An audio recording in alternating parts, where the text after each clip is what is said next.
Hey everyone, it's Mike again. I'm looking today at some of the leg stuff that I talked about in the last video.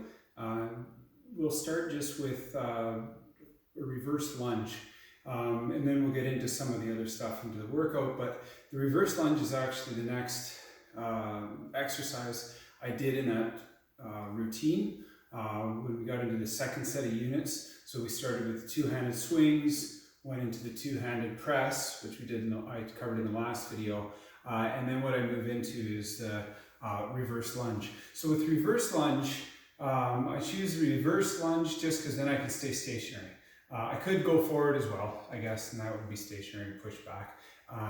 But with the reverse lunge, I just find a little bit more comfortable stepping back. So it's just strictly a preference thing. It also allows me to keep the kettlebell kind of close to my body, and what I'm doing is I'm going to move my body around the kettlebell, essentially is what it is. So how this reverse lunge works is I'm going to start with the kettlebell on the outside. So if I'm starting with my right hand, kettlebell will be in my right hand. What I'm going to do is create a space under my right knee by dropping my left leg back. Okay, now I wouldn't normally go all the way down, so what I want to do is stretch back enough. I want to be checking my lunge form, so I'm just making sure again that my knee isn't extending out over my toes. So I'm really getting that nice stretch. 90-degree angle would be great. Okay, what I'm going to then do is pass the kettlebell underneath my leg and then step back up. Now the kettlebell is on my left side and I do the opposite.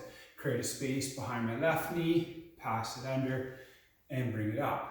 Okay, so if I was to do that with the kettlebell, okay, so we would have gone from something like, as I mentioned in that workout, doing the two-handed swings to the press, and then after doing 10 to the press, I would bring the kettlebell down, usually take a step or two forward just to give myself space. Right now my mat's kind of angled, but that's just because of how I'm showing my video, but I'd use the length of my mat. And all I'm going to do is just drop back, pass the kettlebell under, and then step back up. Pass the kettlebell under, step back up. It takes a little bit just to get the feel of just saying, hey, I'm passing it under, which side am I going? And then after you do it a number of times, it just becomes habit. Okay, if I was to turn to the side so you can see what that looks like.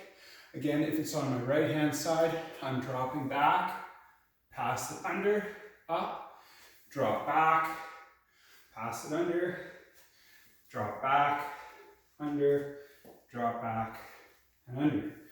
And that's essentially the reverse lunge. And so I use that as one of the exercises within the full workout.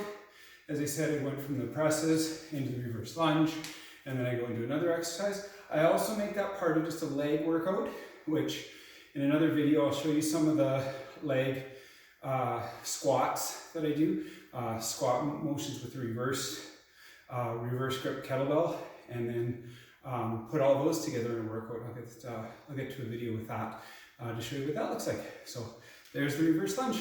Okay, thanks for watching.